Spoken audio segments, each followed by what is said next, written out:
Most welcome all of viewers on my YouTube channel Pinky classes by Kanaram. Video के इस series में हम सीखने वाले हैं वो relative pronoun part 2 when why where इनका यूज। व्यूअर्स से मेरी अपेक्षा रहेगी कि इस वीडियो की सीरीज में आगे बढ़ने से पहले आप हमारे प्रीवियस वीडियो की सीरीज को जरूर विजिट करें, जिसमें रिलेटिव प्रोनाउन पार्ट 1 डाला हुआ है, यानी कि वू, वूम, वूज, विच और दैट का यूज और क्वेश्चन का पैटर्न ये सब समझाया हुआ है। वैसे तो हम वीडियो की इस सीरीज को वो पार्ट 1 का हिस्सा बनाने वाले थे, बट कुछ टेक्निकल प्रॉब्लम्स की वजह से हम ऐसा नहीं कर पाए, जो हमें फेस करनी पड़ी। सो उस वीडियो में हमने कुछ अलग करने की कोशिश की थी, बट वैसा हम पूरा नहीं कर पाए और वैसा नहीं करने की वजह से ये वीडियो हमें नया डालना पड़ रहा है।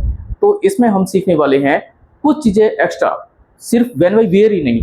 अब ये व्हेन बाय वेयर तो तीन ही इसमें रिलेटिव प्रोनाउन है, बट बहुत ही वीडियो है वो शॉर्ट हो जाएगा। शॉर्ट होने के साथ साथ इसको इफेक्टिव बनाने के लिए हमने कुछ चीज़ें एक्स्ट्रा ली है जो बहुत ही काम की है, उस वीडियो में हम नहीं डाल पाए। अगर उसमें हम डालते तो वीडियो लेंथ ही ज़्यादा हो जाता। सो हम व्हेन बाय वेयर को पढ़ने से पहले, यानी कि इन रिलेटिव प्रोनाउन को लेने से पहले हम जाने वाले हैं सबसे पहले कि प्रोनाउन, उसकी डेफिनेशन क्या होती है, उसका एग्जांपल, फिर उसके टाइप्स, उसके बाद रिलेटिव प्रोनाउन, फिर रिलेटिव प्रोनाउन की डेफिनेशन, उसका एग्जांपल और उसी में से किस प्रकार से वो एडजेक्टिव क्लोज निकलता है। ये सारी चीज़ें हम समझने वाले हैं। चलिए, तो व्यूअर्स से मेरी अपेक्षा रहेगी कि इस सीरीज को विजिट करने से पहले उस हमारे पार्ट 1 पे जरूर जाए, फिर इधर आए। अब चलते हैं इस सीरीज पे। जैसा कि बोर्ड पे टॉपिक का टाइटल डाला गया है, relative pronoun chart number 2 when why where इसका यूज। पर जैसा मैंने बताया उसके अकॉर्डिंग देखा जाए तो मैं यहाँ टाइटल डालने वाला हूँ प्रोनाउन। अभी हम प्रोनाउन की यहाँ डेफिनेशन लेने वाले हैं। Pronoun is a word which is used in place of a noun to avoid repetition। तो इस प्रकार से इस डेफिनेशन का सेंस जो निकलता है, मीनिंग निकलता है, वो ये निकलेगा कि प्रोनाउन इज अ वर्ड। एक प्रोनाउन है वो वर्ड होता है which is used in place of a noun, जिसका यूज है वो एक नाउन की जगह पर होता हो, टू अवॉइड रिपीटेशन, वो भी रिपीटेशन यानी कि दोहराव से बचने के लिए। हम अगर किसी सेंटेंस में नाउन का या फिर नाउन का हम बार बार यूज करते हैं तो उसमें एक प्रकार का नाउन रिपीटेशन का एरर आ जाता है। उस एरर से बचने के लिए हम नाउन का बार बार यूज न करके उसकी जगह पर प्रोनाउन का यूज करते हैं। सो आइए देखिए एग्जाम्पल में।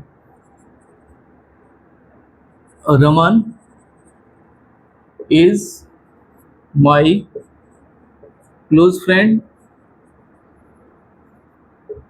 He is an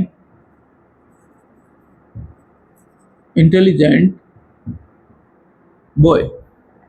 तो इस प्रकार से ये इसका एग्जाम्पल हो गया। इस एग्जाम्पल में पूरे सेंटेंस को देख लीजिए दोनों को, कि Raman is my close friend, Raman है वो मेरा क्लोज फ्रेंड है। He is an intelligent boy, वह एक इंटेलिजेंट बॉय है। वह कौन, हम बात किसकी कर रहे हैं, ही का मतलब कौन हुआ, ही यानी वह यानी रमन। तो अगर मैं ही की जगह यहाँ ही को रिप्लेस करके अगर रमन लिख दूं तो सेंटेंस में है वो नाउन रिपीटेशन का है वो एरर आ जाएगा। इसलिए इसे हम बचने के लिए ही प्रोनाउन का यूज करते हैं। अब चलते इसके बाद देखते हैं टाइप्स। प्रोनाउन के टाइप्स कौन कौन से, टाइप्स ऑफ प्रोनाउन। तो प्रोनाउन के कौन कौन से टाइप है, वैसे तो अलग अलग बुक में अलग अलग टाइप्स दे रखे हैं, पर जो मेजर 9 टाइप्स है वो हम यहाँ लेने वाले हैं। मेजर 9 टाइप्स में सबसे पहले आएगा पर्सनल प्रोनाउन। ये सारे जो प्रोनाउन है वो है जिसमें पर्सनल आएगा। पर्सनल के बाद में आएगा पजेसिव, पजेसिव के बाद में आएगा रिलेटिव, रिलेटिव के बाद में फिर आएगा रिफ्लेक्सिव, रिफ्लेक्सिव के बाद में फिर आएगा इंटेंसिव, इंटेंसिव के बाद में फिर आएगा इंटरोगेटिव, इंटरोगेटिव के बाद में फिर आएगा इंडेफिनिट, और इंडेफिनिट के बाद में फिर दो और रह गए हैं, एक डेमोन्स्ट्रेटिव, डेमोन्स्ट्रेटिव और एक रह गया है डिस्ट्रीब्यूटिव। इस प्रकार से ये प्रोनाउन के टाइप्स हुए 9 टाइप्स। देख लीजिए 9 टाइप्स से 1 2 3 4 5 6 7 8 9। तो इस प्रकार से इसके 9 टाइप्स है। अब इसमें से हम जो टाइटल हमारा डाला हुआ वो है रिलेटिव प्रोनाउन, तो हम रिलेटिव प्रोनाउन को ही लेने वाले हैं। अभी इधर हम जो नेक्स्ट टाइटल रिलेटिव प्रोनाउन ही डालेंगे, रिलेटिव प्रोनाउन। इसकी क्या डेफिनेशन है वो हमें देखनी है, इसकी डेफिनेशन को भी हम लेने वाले हैं। तो रिलेटिव प्रोनाउन की अगर हम बात करें, अ relative pronoun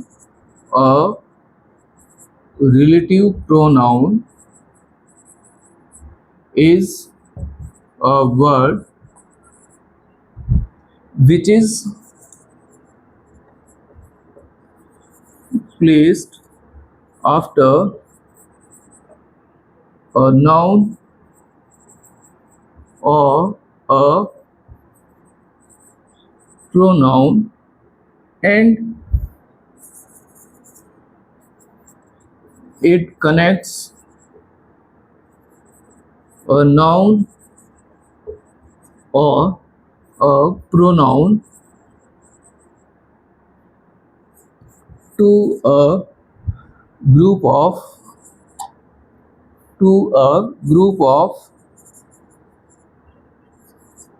words known as relative clause or adjective clause।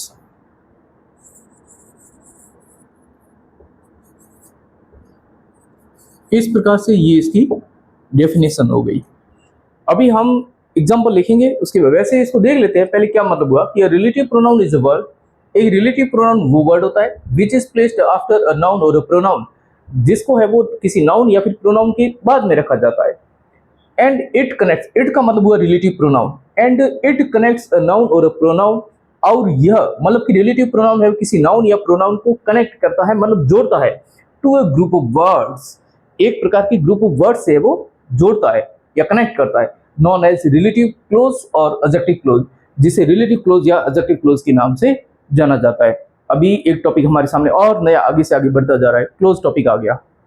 तो बट पहले हम इसका एग्जांपल देखने वाले हैं, उसके बाद आगे चलते हैं। पहले एग्जांपल इसका,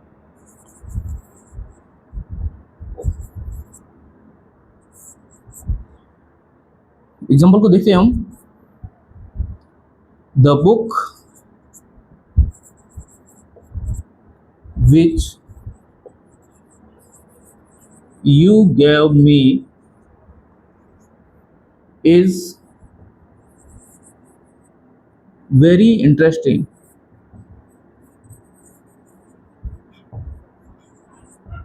इस प्रकार से ये सेंटेंस बन गया। हमें इसको समझना है। सबसे पहले तो मैं आपको कहूँगा कि हमारा टॉपिक रिलेटिव प्रोनाउन का है, तो हम रिलेटिव प्रोनाउन को सबसे पहले निकालेंगे पूरे सेंटेंस में कहाँ पर रिलेटिव प्रोनाउन है। तो आप वैसे इसको निकालने के लिए मैंने पहले से बोल के रखा कि आप प्रीवियस वीडियो के अंदर जाएंगे, उसको जरूर फॉलो करें, उसमें क्या बताया गया समझाया गया उसको देखें, उसके बाद इधर आए। तो वहाँ से देखेंगे तो आपको पता चल जाएगा कि इसमें विच रिलेटिव प्रोनाउन के रूप में यूज हुआ है। तो इसके ऊपर मैं एक बॉक्स बना देता हूँ, रिलेटिव प्रोनाउन विच के ऊपर एक बॉक्स बना दिया। अभी हमें क्या करना है, तो ये तो रिलेटिव प्रोनाउन मैं लिख दूं कि रिलेटिव प्रोनाउन मैंने शॉर्ट में लिखा है। अभी इसके बाद में क्या है आपको सीधे पता चलता तो ठीक है, तो इसके पास वाली वर्ब कौन सी उसको निकालिए आप। सबसे इजी है कि आप सेंटेंस में वर्ब पहले निकालें। ये वर्ब है और वर्ब से पहले सब्जेक्ट आता है, उसके बाद में ऑब्जेक्ट आता है। अब हमें जो चीजें मिली है उसमें से हम क्या करने वाले, सब्जेक्ट को आप देखेंगे तो पूरे सेंटेंस में दो सब्जेक्ट है। एक तो ये भी है बुक, आप कहेंगे कि ये सब्जेक्ट कैसे हुआ। आप देखिए इस जो बुक का मैं इसको सब्जेक्ट कहूंगा, ये सब्जेक्ट है तो इसकी वर्ब कौन सी है, इज, ये इसकी वर्ब कहलाएगी। और यहां से लेकर के यहां तक का ये पार्ट है वो कहलाएगा कॉम्प्लीमेंट। मैं इसको कॉम्प्लीमेंट कहूंगा, आप इसको ऑब्जेक्ट कह सकते हैं। अभी इसकी हम बात करें पूरे की, हम सेंटेंस को अलग अलग पार्ट में डिवाइड कर देते हैं। अगर हम अब देख रहे हैं कि एस और ज्यादा आ गया तो हम इसको S1 कह देते हैं, इसको S2 कह देते हैं। बाद वाला S2, पहले वाला S1, S का मतलब सब्जेक्ट से हुआ। और इसके बाद में हम क्या करते हैं, इसको जो गेव मी है ये वर्ब और ऑब्जेक्ट है, इसको बोलते हैं प्रेडिकेट, इसलिए हम इसको कह देते हैं S2 है तो ये S2 का प्रेडिकेट कहलाएगा तो P2 कहलाएगा।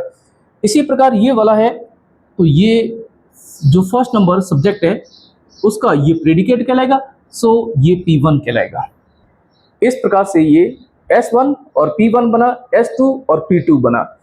अब मैं बात करूंगा कि जो रिलेटिव प्रोनाउन से लेकर के और P2 तक है, वैसे इसमें तीन चीजें होती है।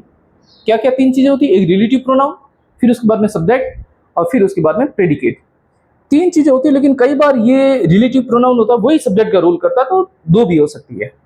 तो ऐसे में ये पूरा का पूरा ग्रुप है वो कहलाएगा एडजेक्टिव क्लोज।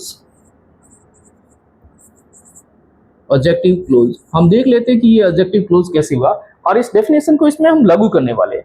अब देखिए, यहां से देखिए आप, डेफिनेशन कह रही है कि pronoun, relative pronoun is a word, कि रिलेटिव प्रोनाउन हमारा मतलब हुआ विच से, तो ये रिलेटिव प्रोनाउन है। ये एक ऐसा वर्ड होता है which is placed after a noun और अ प्रोनाउन, जिसे है वो किसी नाउन या प्रोनाउन के बाद में रखा जाता है। ये आप देख रहे हैं द बुक, इसके ऊपर हमने बॉक्स बनाया और इसके बाद में इसको रखा गया है, रिलेटिव प्रोनाउन को द बुक सब के बाद में रखा गया है। और उसके बाद में देखिए एंड इट, हम बात करें रिलेटिव प्रोनाउन यानी विच की, and it connects a noun और अ प्रोनाउन। और ये जो विच रिलेटिव प्रोनाउन है ये किसी नाउन या फिर प्रोनाउन या द बुक से मतलब हुआ, इसको कनेक्ट करता है। किससे कनेक्ट करेगा? To a group of words. ये एक वर्ड्स का ग्रुप होगा, यहां पर है यू गेव मी, ये वर्ड्स ग्रुप है, इससे ये कनेक्ट करता है, नॉन एज रिलेटिव क्लोज और एडजेक्टिव क्लोज। और जो ये वर्ड्स ऑफ ग्रुप कहलाता है वो पूरा का पूरा एक रिलेटिव या एडजेक्टिव क्लोज कहलाता है। अब हमारा मतलब हुआ कि ये जो विच से लेकर के यू गेव मी, ये पूरा का पूरा रिलेटिव क्लोज या एडजेक्टिव क्लोज कहलाता है। कैसे? आप देख लीजिए, पूरे सेंटेंस का सेंस निकालिए। इसमें लिखा हुआ कि the book which you gave me is very interesting, यानी कि वो बुक, बुक के बाद में आगे देखिए विशेषता बताइए, जो आपने मुझे दी बहुत ही इंटरेस्टिंग है। तो इस प्रकार से एडजेक्टिव क्लोज बना। हाँ, रही बात क्लोज की, क्लोज क्या है? अगर आपके माइंड में ये ऐसा आ रहा है, हम इसका एक अलग वीडियो डालने वाले हैं, बट पहले इस टॉपिक को लेंगे। तो क्लोज की अगर हम बात करें तो शॉर्ट में मैं बता देता हूँ, अ group of words which has a subject and a predicate is called close. अगर क्लोज की हम बात करें तो जिसमें सब्जेक्ट और प्रेडिकेट हो, इसमें देख रहे हैं मैंने S1 और P1 लिखा, सब्जेक्ट लिखा, प्रेडिकेट लिखा है, और ज्यादा आ गए तो इसमें S2 और P2 दे दिया। तो इस प्रकार से ये क्लोज कहलाता है। इसका अगला वीडियो हम बड़ा बनाने वाले हैं, उसमें क्लोज टॉपिक पूरा बड़े लेवल से लेने वाले हैं, लेकिन ये छोटी सी सीरीज के अंतर्गत।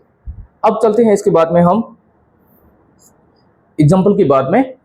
अभी एक चीज जरूर आप में आगे बढ़ने से पहले फिर से वापस याद दिलाऊंगा कि हम लोग क्या करते हैं कि रिलेटिव प्रोनाउन डालते हैं, उसके बाद में जब दो सेंटेंस को हमें ज्वाइन करना होता है, वैसे आपने प्रीवियस वीडियो के अंदर देखा होगा, तो हम क्या करते हैं, रिलेटिव प्रोनाउन होता है वो जिस सेंटेंस को हम सेकंड नंबर मानते हैं उसके स्टार्टिंग में आता है। इस बात को जरूर समझें, गलती ना करें, ये बहुत इंपॉर्टेंट है। चलिए हम आगे चलते हैं, इसको मैं और भी आगे समझाने वाला हूं, यहाँ फिनिश नहीं करने वाला हूं। अब हम लेंगे रिलेटिव प्रोनाउंस। रिलेटिव प्रोनाउंस, अभी हमें देखना कि रिलेटिव प्रोनाउन है कौन कौन से, तो हम दो पार्ट में इनको डिवाइड कर देते हैं। दो पार्ट कौन कौन से? एक तो रहेगा जो हमने पार्ट 1 के अंदर सीखा था, उसमें वो, वूम, वूज, विच, और साथ में एक लास्ट रह गया है वो है दैट। लेकिन आज जो हम सीखने वाले हैं सेकंड नंबर चार्ट है, उसमें है व्हेन, व्हाई, वेयर, ये तीनों। तो आज हम इनको लेने वाले हैं, लेकिन इनको समझने से पहले उस पार्ट 1 को समझना बहुत जरूरी है। अब हम लेने वाले हैं इनको एक चार्ट के थ्रू, तो मैं यहाँ बनाऊंगा एक चार्ट, और चार्ट नंबर सेकंड जिसमें यूज है ये रिलेटिव प्रोनाउन का है, तो हमें यहाँ डालना है रिलेटिव प्रोनाउन।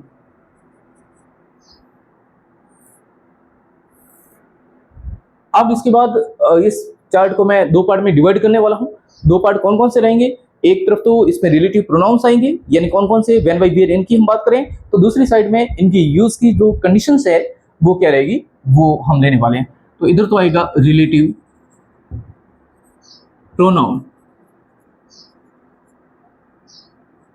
और उधर हम लेने वाले हैं इसके बाद में कंडीशंस। कंडीशंस ऑफ यूजिंग, इनको यूज में लेने की कंडीशंस क्या क्या है, शर्तें क्या क्या है, वो हम देने वाले। तो अभी तीनों ही जो रिलेटिव प्रोनाउन है मैं यहाँ डाल देता हूँ, 1 2 3, ये तीनों मैंने डाल दिए। और तीनों में से सबसे पहले आएगा व्हेन, फिर हमें डालना है वाई, फिर डालना है इसके बाद में वेयर। इनके लिए ऐसी कोई स्पेशल सीक्वेंस हो ऐसा कुछ भी नहीं है, आप आगे पीछे भी कर सकते हैं, लेकिन जैसा मैं बता रहा हूँ वैसा करते हैं तो अच्छा ही रहता है। और इसके बाद में अगर हम व्हेन की बात करते हैं, आपको इनको पता है कि इन तीनों वर्ड्स का यूज किस लिए होता है। व्हेन का टाइम को शो करने के लिए, वाई का रीजन, इसी प्रकार वेयर है वो प्लेस के लिए होता है। लेकिन सेंटेंस में आपने देखा होगा किस तरीके से, अलग अलग तरीके से ये वर्ड्स यूज होते हैं। मैं यहाँ रिलेटिव प्रोनाउन के रूप में इसकी बात कर रहा हूँ। तो अभी तो हम जैसे जैसे आगे बढ़ेंगे वैसे वैसे आपको देखने को मिलेगा कि किस तरीके से ये वर्ड्स है वो मूवमेंट करते हैं, वो बहुत बाद की बात है। अभी हम पहले एक बार एक बेसिक स्ट्रक्चर तैयार कर लेते हैं। अभी हम चलने वाले इसके बाद अगर हम व्हेन की बात करेंगे तो सबसे पहले हमें देखना है कि टाइम के रूप में बताने वाले वर्ड्स कौन कौन से है। इसका यूज टाइम के लिए किया जाता है। मेरा मतलब हुआ कि हमें सबसे पहले टाइम डालना है, जस्ट उसके बाद में व्हेन को डालना है। इन दोनों को पास पास में रखना है, इसमें कोई गलती नहीं करनी है। टाइम जस्ट उसके बाद में व्हेन। इसी प्रकार नेक्स्ट वाले की अगर हम बात करें वाई की, तो वाई को हम डालते हैं रीजन को शो करने के लिए, रीजन। तो रीजन को हम सबसे पहले डालेंगे, जस्ट उसके बाद में वाई को डालेंगे। हाँ, इसका एक रूल थोड़ा सा अलग है कि रीजन जस्ट उसके बाद में वाई हमें डालना, दोनों को कंटिन्यू। लेकिन नेक्स्ट वाले सेंटेंस में जो जिसमें हम वाई रिप्लेस करते हैं उसमें वाई को शिफ्ट कर दे और उसकी जगह हटा दे, ऐसा कोई वर्ड नहीं है इसमें। जबकि टाइम वाले में मिलेगा आपको व्हेन की जगह देन मिलेगा। और इस लास्ट वाले में हम वेयर में आते हैं तो इसमें भी आपको देयर मिलेगा प्लेस के रूप में। तो मैं बात कर रहा हूँ वेयर की। वेयर का यूज हम प्लेस को शो करने के लिए यूज में लेते हैं। लेकिन किस तरीके से, तो आपको प्लेस को सबसे पहले डालना है, प्लेस के जस्ट बाद में आपको डालना है वेयर। दोनों को कंटिन्यू, ऐसे नहीं आगे पीछे, बिल्कुल जैसे आपने प्लेस को डाला जस्ट उसके बाद में वेयर को डालना है। अभी मैं लेने वाला हूं इसके बाद में एग्जांपल्स, जिसके थ्रू हम ये समझने वाले हैं कि किस प्रकार से इनका यूज रहता है। बहुत इंपॉर्टेंट है, अब आपको पूरा पूरा ध्यान देना, अटेंटिव होकर के, मतलब एक्टिव होकर के। तो यहाँ अभी मैं इसके लेने वाला हूं एग्जांपल्स, और एग्जांपल्स के अंदर फर्स्ट नंबर वाला है वो है व्हेन का। तो हम व्हेन का एग्जांपल सबसे पहले लेने वाले हैं। व्हेन वाले में देखिए आप, व्हेन का मतलब हुआ, यहाँ मैं व्हेन की बात कर रहा हूं तो सबसे पहले हम लेने वाले हैं व्हेन का। It was midnight, it was midnight, it was midnight, उसके बाद फुल स्टॉप, और नेक्स्ट इसके बाद में the thief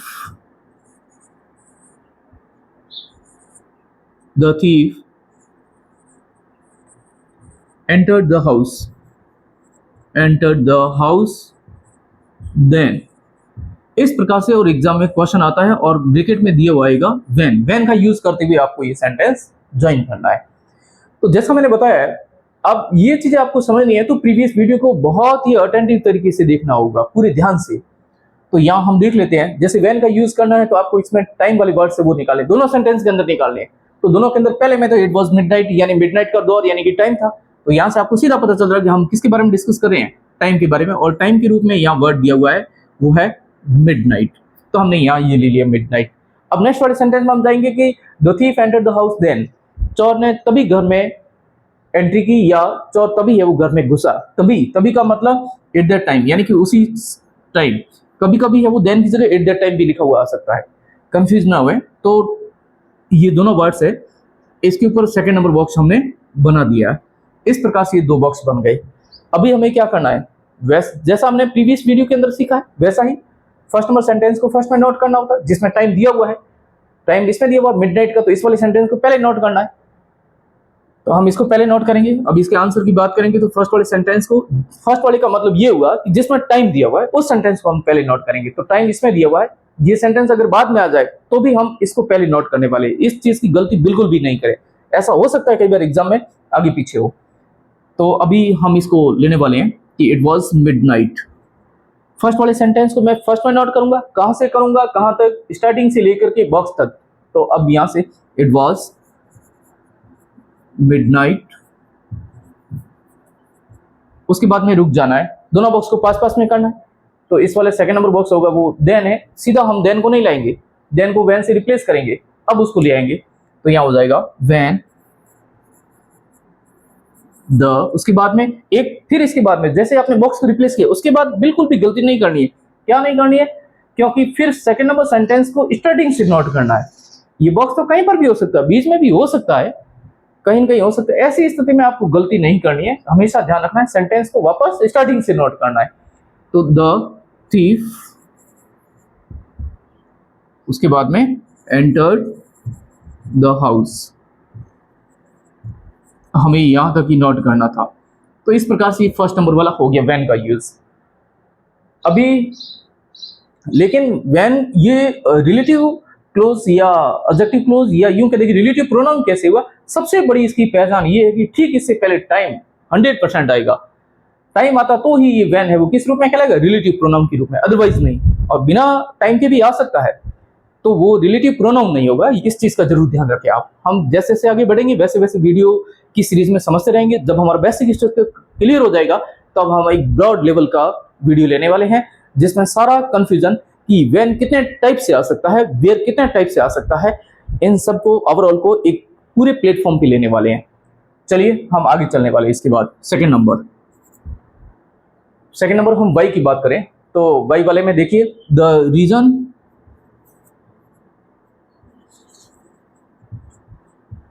is unknown, she is weeping, और आपको इसको कनेक्ट करना है वाई से। याद होगा पहले वाले या मैंने जब वाई का रूल ये बताया था इसका चार्ट के अंदर, तब बोला था मैंने कहा द रीजन वर्ड लिखा हुआ है, जस्ट उसके बाद में वाई को शिफ्ट कर देना है और इसके लिए रिमूवेबल वर्ड कोई भी नहीं होगा। जिस वर्ड को हम रिमूव कर सके इसको, इसके वाई को शिफ्ट करें और उसकी जगह हटा सके। मेरे कहने का मतलब सेकंड नंबर बॉक्स इसमें नहीं बनेगा। तो हमें क्या करना है, इसमें द रीजन दिया हुआ है, बस इसके ऊपर बॉक्स बना दो, एक ही बॉक्स बनेगा और आंसर लिखते वक्त है वो द रीजन से स्टार्ट होगा, वहां तक लिखना है। उसके बाद वाई को पहले शिफ्ट हम ट्राई करते हैं। अब जैसा मैंने बोला गया कि फर्स्ट नंबर सेंटेंस हम क्योंकि रीजन के बाद हम वाई को शिफ्ट करेंगे तो वाई है वो नेक्स्ट वाले सेंटेंस में जाएगा। तो हम द रीजन से सेंटेंस को लिखना स्टार्ट करेंगे, द रीजन। उसके बाद हमें क्या करना है, मैंने कहा अगर दो बॉक्स होते तो हम उसको पास में करते, लेकिन यहाँ बॉक्स है नहीं, इसलिए हमें क्या करना है, हमें तो इसमें से एक चीज का ध्यान रखना है कि वाई को बॉक्स होता तो हम वाई को रिप्लेस करते, लेकिन बॉक्स है नहीं तो सीधा हम वाई को इसके पास में लाएंगे। जैसा मैं बता रहा हूँ वैसा ही करना है। तो मैं वाई को यहाँ ले आया, लेकिन जस्ट इसके बाद क्या करना है, जैसे ही वाई आप ले आए अब इसके बाद कई बार कंफ्यूज रहता है कि क्या करना है। अगर ये इसमें से बॉक्स होता तो हम second number box sentence number second में होता उसको रिप्लेस करते, फिर उसके बाद सेकंड नंबर सेंटेंस को छोड़ते नहीं। तो यहाँ भी ये गलती नहीं करनी है, सेकंड नंबर सेंटेंस को छोड़ना नहीं है, वही प्रोसेस है। वर्ड भले ही हमने नहीं हटाया हो, दिया हुआ नहीं, इसमें आता नहीं है वाई में, तो हमें क्या करना है, अब सेंटेंस को वापस सी से स्टार्ट करना, ये गलती नहीं करनी है। एक चीज को, इसका पूरे का मीनिंग ये हुआ कि रिलेटिव प्रोनाउन जिस सेंटेंस को हम सेकंड नंबर मानते हैं उसकी हमेशा स्टार्टिंग में ही आता, ये फिक्स है, और सेंटेंस की स्टार्टिंग में कभी नहीं। इस चीज का ध्यान रखें क्योंकि इसको किसी नाउन या प्रोनाउन के बाद में शिफ्ट किया जाता है। तो यहां हो जाएगा सी इज वीपिंग। उसके बाद में फर्स्ट सेंटेंस का रिमेनिंग पार्ट है, यानी कि इज अननोन, तो ये हम डालने हैं इज अननोन, ये इसका आंसर बन गया। तो अब ये सेकंड हो गया। हम चलने वाले हैं इसके बाद में थर्ड नंबर वेयर का यूज। इसका एग्जांपल देखते हैं। थर्ड नंबर वेयर, तो वेयर वाले में the house is very nice, I was staying there, और इसमें इस सेंटेंस को हमें कनेक्ट करना है वेयर से। देखिए सेंटेंस वेयर किसके लिए यूज होता है, स्थान के लिए। तो स्थान इसमें कौन सा, देखिए the house is very nice, मकान है वो बहुत ही सुंदर है। आई वॉज स्टेइंग देयर, मैं वहां रुका हुआ था, ठहरा हुआ था। तो किसके बारे में हम बात करें, हाउस के बारे में, सीधा पता चल गया। तो हमें इसके ऊपर बॉक्स बनाना है, एक बॉक्स इसके ऊपर बनेगा द हाउस के ऊपर, और सेकंड नंबर जो बनेगा वो बनेगा द हाउस के बाद में अगला बनेगा आई वॉज स्टेइंग देयर, मैं वहां रुका हुआ था, वहां मतलब हाउस में। तो इसके लिए देयर वर्ड यूज हुआ, दो बॉक्स बन गए। हमें आंसर डालना है। पहले का प्रोसेस सेम समझाया हुआ है, नहीं समझ में आया तो वीडियो फर्स्ट को देख सकते हैं। वैसे उसको देखने के बजाय आप इसको देखेंगे तो यहाँ से भी क्लियर हो रहा है। तो वेन बाई वेयर के लिए ये भी काफ़ी है। चलिए इसमें आते हैं हम। अब जैसा बताया गया उसके अकॉर्डिंग फर्स्ट नंबर सेंटेंस, जिस नाउन की विशेषता बताई जा रही है उस नाउन को हमेशा पहले डालें। ये फर्स्ट नंबर सेंटेंस में हो सकती है, सेकंड नंबर में भी हो सकती है। वीडियो की अगली सीरीज में हम देखने वाले हैं कि किस प्रकार से क्वेश्चन घुमा के दिया जाता है। अभी द हाउस, तो इसको हम पहले लिखने वाले हैं। फर्स्ट वाले सेंटेंस को जरूर नहीं कि फर्स्ट वाले को पहले नोट करें। किस नाउन की विशेषता बताई गई है उस नाउन को सबसे पहले लाना है। ये सेंटेंस नंबर फर्स्ट में भी हो सकती है, सेकंड में भी हो सकती है। यहाँ फर्स्ट में है तो हम इसको लाने वाले हैं।